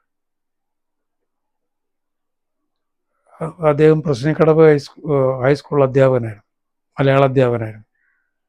മലയാളം കൊണ്ടിരിക്കുന്ന സമയത്ത് അത് രാജിവെച്ചിട്ടാണ് ജനസംഘത്തിൻ്റെ പ്രവർത്തനത്തിന് മുഴുവൻ സമയം ഇറങ്ങുന്നത്. രാജിവെക്കുക എന്ന് പറഞ്ഞാൽ വീട്ടിലൊരു ഒരു ഒരു ഒരു ഗതിയുമില്ലാത്ത ഒരവസ്ഥയിലാണ് ആ വീട്ടിലൊരു ഒരു അധ്യാപകൻ ഉണ്ടാകുന്നത്. അദ്ദേഹത്തിൻ്റെ കുടുംബം കഴിഞ്ഞുകൊണ്ടിരുന്നതിനെ അമ്പലത്തിൽ നിന്ന് കിട്ടുന്ന ഭക്ഷണം, അതിന് പുറമെ ഇദ്ദേഹത്തിന് കിട്ടുന്ന വരുമാനം, അതുകൊണ്ടാണ് കുടുംബം കഴിഞ്ഞുകൊണ്ടിരുന്നത്. ആ ജോലി പോലും ഉപേക്ഷിച്ചുകൊണ്ട് രാഷ്ട്രീയ പ്രവർത്തനത്തിന് ഇറങ്ങി. അതാണ് അദ്ദേഹത്തിൻ്റെ ഒരു അനുഭവം. അദ്ദേഹം എനിക്ക് വേണ്ടി ചൂതപ്പള്ളി ഗോവിന്ദൻ പറഞ്ഞിട്ടൊരു മലപ്പുറത്തുകാരൻ, ഒരു എൻ്റെ സമപ്രായക്കാരനായ ഒരു ചങ്ങാതി, ജനസംഘത്തിന് മുഴുവൻ സമയ പ്രവർത്തകനാണ്. ഞങ്ങൾ രണ്ടുപേരെയും പഠിക്കുന്നതിന് വേണ്ടി മൈസൂർ യൂണിവേഴ്സിറ്റിയുടെ കറസ്പോണ്ടിങ് കോഴ്സിന് വേണ്ടി ചേർക്കാനൊരു ശ്രമം നടത്തി. ഞങ്ങൾ ഗോവിന്ദൻ ചേർന്നു, പക്ഷെ ഞാൻ അതിന് തുനിഞ്ഞില്ല എന്നുള്ളൊരു അപവാദം എനിക്കുണ്ടായി. പ്രഭാത ദിനപത്രമായിട്ട് കൊച്ചിയിൽ നിന്ന് ജന്മഭൂമി പ്രസിദ്ധീകരണം തുടർന്നതിനിടയിലാണ് 1993-94 ഘട്ടങ്ങളിലാണ് തോന്നുന്നു ജന്മഭൂമി സായാഹ്ന പത്രം തുടങ്ങിയത്. സായാഹ്ന പത്രം എന്ന് പറഞ്ഞാൽ അത് ഒരു പ്രഭാത പത്രത്തിൻ്റെ എല്ലാ കെട്ടും മറ്റും ഉൾക്കൊണ്ടുകൊണ്ടുള്ള സായാഹ്ന പത്രം, സമ്പൂർണ്ണ സായാഹ്ന പത്രം എന്നുള്ള രീതിയിൽ തന്നെയാണ് ജന്മഭൂമി ഇറങ്ങിയിട്ടുള്ളത്. പല പത്രലേഖകന്മാരും ആശ്രയിച്ചു കൊണ്ടിരുന്നത് അന്ന് കേരളകൗമുദിയുടെ ഫ്ലാഷ്, അതുപോലെ തന്നെ ജന്മഭൂമി സായാഹ്ന പത്രം, ഇതിന് രണ്ടിനെയും ആയിരുന്നു.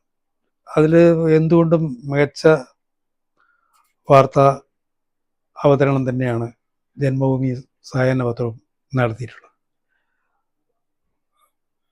അതിലിടക്കാണ് ശിവഗിരിയുടെ ഒരു സംഭവം നടക്കുന്നത്. ശിവഗിരി മദനിയുടെ ആൾക്കാർ കയറി ആധിപത്യം സ്ഥാപിച്ച് അത് കൈയടക്കി.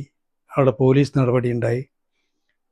പോലീസ് നടപടിക്കെതിരായിട്ട് Sivagiri action council, K Bahuleyan കൺവീനറായിട്ടുള്ളൊരു ആക്ഷൻ കൗൺസിൽ ഉണ്ടാക്കി. ആ ആക്ഷൻ കൗൺസിൽ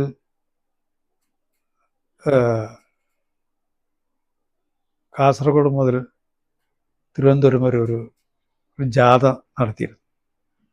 ആ ജാഥയിൽ ഉടനീളം നടത്തിയിട്ടുള്ളത് കോടതിക്കെതിരായിട്ടുള്ളൊരു പ്രചരണമായിരുന്നു.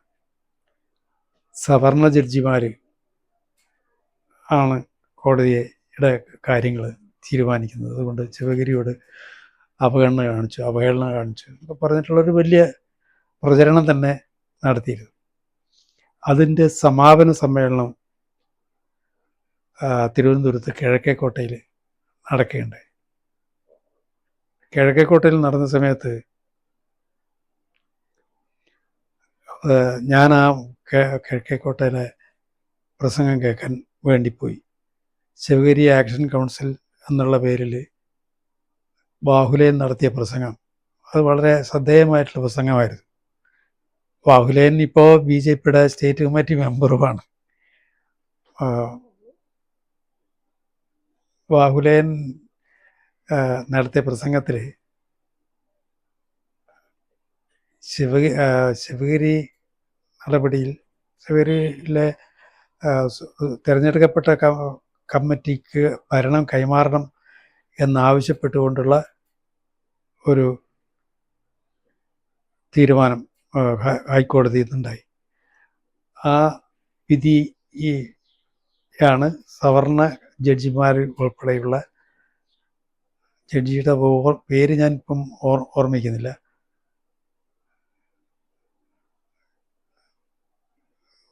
കോടതിയിൽ നിന്നുണ്ടായത് എന്നുള്ള രീതിയിലാണ് പ്രസംഗിച്ചത്. ആ പ്രസംഗം മുഴുവനായും തന്നെ ജന്മഭൂമിയുടെ അന്നത്തെ സായാഹ്ന പത്രത്തിൽ പ്രസിദ്ധീകരിച്ചു. ജന്മഭൂമി സായാഹ്ന പത്രം പ്രസിദ്ധീകരിച്ച ആ വാർത്ത അത് കോടതിക്കെതിരായിട്ടുള്ള അധിക്ഷേപം ആണെന്നും പറഞ്ഞുകൊണ്ട് ഹൈക്കോടതി സ്വമേധയാ കേസെടുത്തു. ഹൈക്കോടതി സ്വമേധയാ കേസെടുത്ത സമയത്ത് അത് ഞാൻ അതിൽ ഒരു പ്രതിയാണ്. കുമ്മനത്തിൽ പ്രതിയാണോ എന്ന് എനിക്ക് സംശയമുണ്ട്. കുമ്മനം PP മുകുന്ദൻ അതിൽ പ്രതിയാണ്. അതിൽ വിചാരണ നടന്നുകൊണ്ടിരിക്കുന്ന സമയത്ത് കോടതി KT തോമസ് അന്ന് ആ ബെഞ്ചിലെ മെമ്പറാണ്. KT തോമസ് സുപ്രീം കോടതി ജഡ്ജിയെ ബാഹുലേനെ 3 മാസം ശിക്ഷിച്ചു. ബാഹുലേനെ അല്ല, ഞാനും അതുപോലെ തന്നെ ജന്മഭൂമി അതിൻ്റെ അകത്ത് മാപ്പ് സാക്ഷിയായി. ജന്മഭൂമി ഈ തെറ്റുപറ്റി ആണെന്ന് പറഞ്ഞാൽ മതി എന്ന് പറഞ്ഞ്, പിന്നെ അറിയാതെ പറ്റിയതാണ് എന്ന് പറഞ്ഞാൽ മതി എന്നായിരുന്നു വക്കീലിൻ്റെ ഉപദേശം. വക്കീൽ പറയും പോലെ പറഞ്ഞാൽ മതി എന്ന് മോഹൻദേട്ടൻ എൻ്റെ അടുത്ത് പറഞ്ഞു. ഞാനിത് ആലോചിച്ച സമയത്ത് എനിക്കൊരു സംശയം. വക്കീൽ പറഞ്ഞതുപോലെ അറിയാതെ എഴുതിയതാണെന്ന് പറഞ്ഞാൽ എന്നാൽ നീ പണി നിർത്തിയിട്ട് പോകുന്നത് നല്ലതെന്ന് കോടതി പറയും എന്നെനിക്ക് തോന്നി. ഞാൻ പറഞ്ഞു അത് അറിഞ്ഞുകൊണ്ട് ചെയ്തതാണ്. എന്താ അറിഞ്ഞുകൊണ്ട് ചെയ്തതാണെന്ന് പറയാൻ? വക്കീൽ പറഞ്ഞത് എൻ്റെ മനസ്സിലുണ്ട്. അപ്പോൾ മനസ്സിൽ വെച്ചുകൊണ്ട് അത് റിപ്പോർട്ട് ചെയ്ത് ഇത് അറിഞ്ഞുകൊണ്ട് തന്നെയാണ്. ഇത് 1 മാസമായി ഇയാളിത് പ്രസംഗിച്ച് വരികയാണ്. ഒരാളും ഇന്നേ വരെ അത് നോട്ട് ചെയ്തിട്ടില്ല. ഒരു കോടതിയും ഇത് കേസെടുത്തിട്ടില്ല. ഇത് കോടതിയുടെ ശ്രദ്ധയിൽപ്പെടുത്തുന്നതിന് വേണ്ടി മനഃപൂർവ്വം ഞാൻ ചെയ്തതാണ് എന്നും പറഞ്ഞുകൊണ്ട് ഞാൻ കോടതിയിൽ അത് പറഞ്ഞു. കോടതിക്ക് അത് ബോധ്യമായി. അങ്ങനെയാണ് ഞങ്ങളെ മാപ്പ് സാക്ഷിയാക്കിയിട്ട് വിചാരണ അവിടെ നിർത്തുകയാണ്. വിചാരണ നിർത്തി ഇയാളെ 3 മാസത്തേക്ക് ശിക്ഷിക്കുകയും ചെയ്തു. അപകീർത്തി കേസിൽ നിന്ന് ഞങ്ങളെ ഒഴിവാക്കി ഈ ബാഹുലേനെ 3 മാസത്തേക്ക് ശിക്ഷിച്ചുകൊണ്ട് കോടതി വിധിയും. ബാഹുലേൻ എന്നിട്ട് സുപ്രീം കോടതിയിൽ പോയി. ഹൈക്കോടതി വിധിക്കെതിരെ സുപ്രീം കോടതിയും ആ ശിക്ഷ തന്നെ ശരിവെച്ചു. 3 മാസം ജയിലിൽ കിടക്കേണ്ടി വന്നു. അതൊരു വലിയ കോടതിയുടെ പരാമർശം വലിയ സംഭവമായിരുന്നു. 1997 തുടങ്ങി 97 തോന്നുന്നു ആ വിധി ഉണ്ടായത്. അതോടുകൂടി ജന്മഭൂമി സായാഹ്ന പത്രം അവസാനിച്ച് പിന്നെ ജന്മഭൂമിയുടെ വളർച്ചയുടെ ഒരു ഘട്ടമാണ്. ജന്മഭൂമിയുടെ വളർച്ച എന്ന് പറഞ്ഞാൽ ഇന്നത്തെ managing director M Radhakrishnan MD ആയതിനു ശേഷമാണ് ജന്മഭൂമിയുടെ എഡിഷൻ, പുതിയ എഡിഷൻ. അത് PP മുകുന്ദൻ്റെ കാലത്ത് തന്നെ തുടങ്ങി. അത് ഏറ്റവും കൂടുതൽ വിപുലമായത് M രാധാകൃഷ്ണൻ MD ആയതിനു ശേഷമാണ്. ഇപ്പോൾ 9 എഡിഷൻ ഉണ്ട്. കർണാടകത്തിൽ ബാംഗ്ലൂരുണ്ട്, കണ്ണൂർ മുതൽ തിരുവനന്തപുരം വരെ 9 എഡിഷനായിട്ട് പ്രവർത്തിക്കുന്നുണ്ട്. ആ സമയത്ത് മറ്റ് ഭാഷാ പത്രങ്ങളൊക്കെ, മലയാള മാത്രമല്ല ഇംഗ്ലീഷ് പത്രങ്ങളും ഒക്കെ തന്നെ കേരളത്തിലെ രാഷ്ട്രീയത്തെ രണ്ടായി വിഭജിച്ച് കൊണ്ട് പ്രസിദ്ധീകരിക്കുന്ന സമയത്ത് ജന്മഭൂമി നേരിട്ട് തന്നെ ഒരു 3ാം ചേരി എന്നുള്ള രീതിയിൽ തന്നെ 2 കൂട്ടരുടെയും ചെയ്തികളെ തുറന്നു ചേർത്തുകൊണ്ടുള്ളൊരു പത്രപ്രവർത്തനം നടത്താൻ ജന്മഭൂമിക്ക് സാധിച്ചു എന്നുള്ളത് ഒരു സത്യമാണ്. ജന്മഭൂമിയുടെ വാർത്തകൾ പക്ഷം പിടിക്കാതെ നിഷ്പക്ഷമായി നിർഭയമായി പത്രപ്രവർത്തനം നടത്തി എന്നുള്ളതാണ് ജന്മഭൂമിയുടെ പ്രത്യേകത. ജന്മഭൂമിയുടെ ഒരു മറുപുറം എന്നൊരു പങ്ക്തി തന്നെയുണ്ട്. അതൊരു ബുക്കായി പ്രസിദ്ധീകരിച്ചിട്ടുമുണ്ട്. കെ ജി മാരാർ കുറിച്ചുള്ള 2 പുസ്തകം, അടൽജിയെക്കുറിച്ചുള്ള ഒരു പുസ്തകം, അതുപോലെ തന്നെ മറുപുറം എന്നുള്ളത് എല്ലാ ശനിയാഴ്ചയും പ്രസിദ്ധീകരിക്കുന്ന ഒരു ലേഖന പരമ്പര. അത് ജന്മഭൂമിയുടെ ഒരു പ്രത്യേകതയാണ്. അത് ഈ ജന്മഭൂമിയുടെ സ്റ്റൈല് എന്ന് പറഞ്ഞാൽ കെ ജി മാരാരുടെ സ്റ്റൈൽ പോലെ തന്നെ നർമ്മം കലർത്തിക്കൊണ്ടുള്ള ലേഖന ശൈലി അവലംബിക്കുന്ന ഒരു രീതിയാണ് ഞാനും സ്വീകരിച്ചുകൊണ്ടിരുന്നത്. അത് പത്രപ്രവർത്തന രംഗത്തൊരു പുതിയൊരു സംസ്കാരം തന്നെ അത് വളർത്തിയെടുത്തു എന്നുള്ളതാണ് എൻ്റെ ഒരു വിലയിരുത്തൽ. 20 വർഷമായി ജന്മഭൂമിയുടെ ഈ മറുപുറം എന്നുള്ള കോളം മുടക്കമില്ലാതെ തുടർന്നുകൊണ്ടിരിക്കുകയാണ്. മുടക്കമില്ലാതെ വെച്ചപ്പോൾ ഇപ്പോൾ ഒരു മാസത്തോളമായി ഇപ്പം എഴുത്തിൻ്റെ കാര്യത്തിൽ അല്പം പിറകോട്ടാണ്. അസുഖത്തിൻ്റെതായിട്ടുള്ള ഒരു ശല്യം കാരണം ഈ ഓർമ്മശക്തിയിൽ ചെറിയൊരു വശമുണ്ട്, സംസാരത്തിൽ ചെറിയൊരു വൈകല്യം തോന്നാം. അതൊക്കെ ഈ എഴുത്തിൻ്റെ കാര്യത്തിൽ തന്നെ പിറകോട്ടടിക്കുന്നതിൽ ഒരു പ്രേരകമായിട്ടുണ്ട് എന്നാണ് എനിക്ക് തോന്നുന്നത്. പിന്നെ എൻ്റെ എഴുത്തിനെ കുറിച്ചിട്ട് പൊതുവെ എല്ലാവർക്കും എൻ്റെ ശൈലിയെ പ്രചോദിപ്പിക്കുന്ന രീതിയിലുള്ള പ്രോത്സാഹനങ്ങളും പ്രേരണയും ഒക്കെ വായനക്കാരിൽ നിന്നും ഉണ്ടായിട്ടുണ്ട്. അതിൻ്റെ ഒരു പ്രചോദനം തന്നെയാണ് എന്നാണ് എൻ്റെ ഒരു വെപ്പ്. അച്ചടി മാധ്യമത്തിൻ്റെ പ്രസക്തി നഷ്ടപ്പെട്ടു എന്ന് ഞാൻ പറയുന്നില്ല, പക്ഷേ കുറഞ്ഞു വരുന്നു എന്നുള്ളതാണ് എൻ്റെ ഒരു വിലയിരുത്തൽ. ഒന്നാമത് സോഷ്യൽ മീഡിയ, അതിൻ്റെ എല്ലാ ആൾക്കാരും, പത്രപ്രവർത്തകരും അതുപോലെ തന്നെ വാർത്ത പങ്കുവെക്കുന്ന കാര്യത്തിലൊക്കെ വളരെ പ്രാധാന്യത്തോടുകൂടി ശ്രദ്ധയോടുകൂടി കൈകാര്യം ചെയ്യുന്നൊരു കാലഘട്ടമാണ്. അതുകൊണ്ട് ഈ അച്ചടി മാധ്യമങ്ങളുടെ ഒരു പ്രാധാന്യം കുറയുന്നുണ്ടോ എന്നുള്ള സംശയം എനിക്ക് ബലമായും ഉണ്ട്. വാർത്ത അറിയാനും വാർത്ത അറിയിക്കാനും ഉള്ളൊരു ഉപാധി എന്നുള്ള നിലക്കാണ് അച്ചടി മാധ്യമങ്ങൾ നമ്മൾ കാണുന്നത്. അത് അറിയാനും അറിയിക്കാനുള്ള മാർഗം എന്നുള്ള രീതിയിൽ സോഷ്യൽ മീഡിയ ഒരുപാട് പങ്ക് വഹിക്കാൻ കഴിയുന്നുണ്ട്. പ്രത്യേകിച്ചും യുവതലമുറ സോഷ്യൽ മീഡിയയെ ഒരുപാട് ആശ്രയിക്കുകയും ഒരുപാട് അതിനെ അവലംബിക്കുകയും ഒക്കെ ചെയ്യുന്നൊരു കാലഘട്ടം ആണിത്. പറയുന്നതിനേക്കാളും കൂടുതൽ കേൾക്കുകയും കേൾക്കുന്നതിനേക്കാൾ കൂടുതൽ പറയുകയും ഒക്കെ ചെയ്യുന്ന ഒരു കാലഘട്ടം. അങ്ങനെയുള്ളൊരു കാലഘട്ടത്തിൽ ദൃശ്യമാധ്യമങ്ങളും എല്ലാം ദൃശ്യമാധ്യമങ്ങളായി മാറിക്കൊണ്ടിരിക്കുകയാണ്. ഓൺലൈനൊക്കെ ദൃശ്യമാധ്യമങ്ങളായിട്ട് മാറിക്കൊണ്ടിരിക്കുകയാണ്. അതുകൊണ്ട് ഏഷ്യാനെറ്റ് പോലുള്ള അല്പം ചില മാധ്യമങ്ങളെ തുടക്കത്തിലുണ്ടായിരുന്നുള്ളൂ എങ്കിലും ഇപ്പം മാധ്യമങ്ങളുടെ എണ്ണം കൂടിക്കൊണ്ടിരിക്കുന്നു. അതിൽ കേന്ദ്ര സർക്കാരിൻ്റെ ഒരു നിയന്ത്രണവും നിയമം ഒക്കെ കർശനമായി നിലനിൽക്കുന്നത് കൊണ്ട് മാത്രം ആണ് അങ്ങനെ ഒരു കടന്നുകയറ്റം ഇല്ലാത്തത്. അല്ലെങ്കിൽ ഇതിനു മുമ്പേ നല്ല രീതിയിൽ ഒരു കുതിച്ചുചാട്ടം തന്നെ ഈ രംഗത്ത് ഉണ്ടാവും ആയിരുന്നു.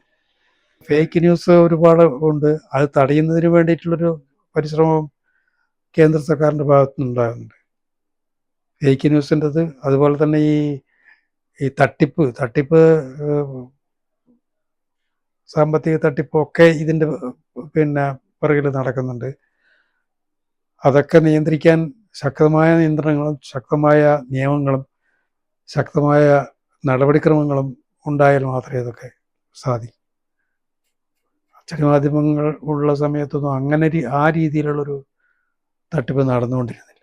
ഇപ്പോഴത് കാലം മാറിയതിനനുസരിച്ചിട്ട് അതിൻ്റേതായിട്ടുള്ള വ്യാപ്തിയും വർദ്ധിച്ചിരിക്കുന്നു എന്നുള്ളതാണ്. എൻ്റെ മൂത്ത മകള് പ്രകുല എന്നാണ് പേര്. പ്രകുല എന്നുള്ള പേര് തന്നെ പലർക്കും കൗതുകം ഉളവാക്കുന്നതാണ്. പ്രകുല എന്നുള്ള പേര് വന്നത് എൻ്റെ ഭാര്യയുടെ പേര് പ്രേമജ എന്നാണ്. പ്രേമജ എന്നുള്ള പ്രായും കുഞ്ഞിക്കണം എന്നുള്ള കൂവും ചേർത്തിട്ടാണ് പ്രകുല വന്നത്. അങ്ങനെയാണ് പ്രകുല എന്നുള്ള പേര് വന്നത്. രണ്ടാമത്തെ മകള് മഞ്ഞില എന്നാണ്. പ്രേമജ എന്നുള്ള ഇതിലെ മായും കുഞ്ഞിക്കണ്ണൻ എന്നുള്ളതിലെ ഇഞ്ഞയും ചേർന്നിട്ടാണ് മഞ്ഞില എന്ന് വന്നത്. അതാണ് പ്രകുല മഞ്ഞില എന്നുള്ള 2 പേര് വരാൻ കാരണം. മൂത്ത മകള് ജേർണലിസ്റ്റാണ്. അവള് ഏഷ്യാനെറ്റിൽ ആണ്. ഏഷ്യാനെറ്റിൽ ന്യൂസ് റീഡറായിരുന്നു. ഇപ്പോൾ ഡെസ്കിലാണ്. അവളുടെ ഭർത്താവ് രതീഷ് അനിരുദ്ധൻ മാതൃഭൂമിയുടെ ജേർണലിസ്റ്റാണ്. വാർത്ത വായിക്കുന്ന കൂട്ടത്തിൽപ്പെട്ടതാണ് രതീഷ്. അവർക്ക് 2 പേർക്കും 2 മക്കളാണുള്ളത്. മൂത്ത മകള് ഗൗതമി കേന്ദ്രീയ വിദ്യാലയത്തിൽ 7ാം ക്ലാസ്സിൽ 7ാം ക്ലാസ്സില്ല 8ാം ക്ലാസ്സിൽ പഠിക്കുന്നു. രണ്ടാമത്തെ മകള് ബാലാമണി എന്നാണ് അവരുടെ പേര്. അവള് ഭാരതീയ വിദ്യാഭവനിൽ 4ാം ക്ലാസ്സിൽ പഠിക്കുന്നു. കണ്ണൂരിലാണ് എല്ലാം ഉള്ളത്. കണ്ണൂരിൽ എനിക്ക് 2 ചേട്ടന്മാരുണ്ടായിരുന്നു. അത് രണ്ടും മരിച്ചു. ചേട്ടനൊരു മകനുണ്ട്. ആ മകൻ ഗൾഫിലും നാട്ടിലും ഒക്കെ ആയിട്ട് ജോലി ചെയ്യുന്നു. ആർട്ടിസ്റ്റാണ്. പിന്നെ എനിക്കുള്ളത് 5 സിസ്റ്റേഴ്സാണ്. അവർ എല്ലാവരും ഇപ്പം ജീവിച്ചിട്ടുമുണ്ട്. അവരൊക്കെ കല്യാണം കഴിഞ്ഞ് അടുത്തടുത്ത് തന്നെ വീടൊക്കെ അടുത്തടുത്താണ്. എനിക്ക് കണ്ണൂർ ഉള്ള സ്ഥലങ്ങളൊന്നും വിറ്റിട്ടൊന്നുമില്ല. ഒക്കെ ഇപ്പോഴും സ്ഥലങ്ങളൊക്കെ ഉണ്ട്. പക്ഷേ എത്ര കാലം ഇനി അത് കൊണ്ടുപോകാൻ പറ്റുമെന്ന് പറയാൻ പറ്റില്ല. ആരെങ്കിലും ഉണ്ടെങ്കിൽ കൊടുക്കാവുന്നതാണ്.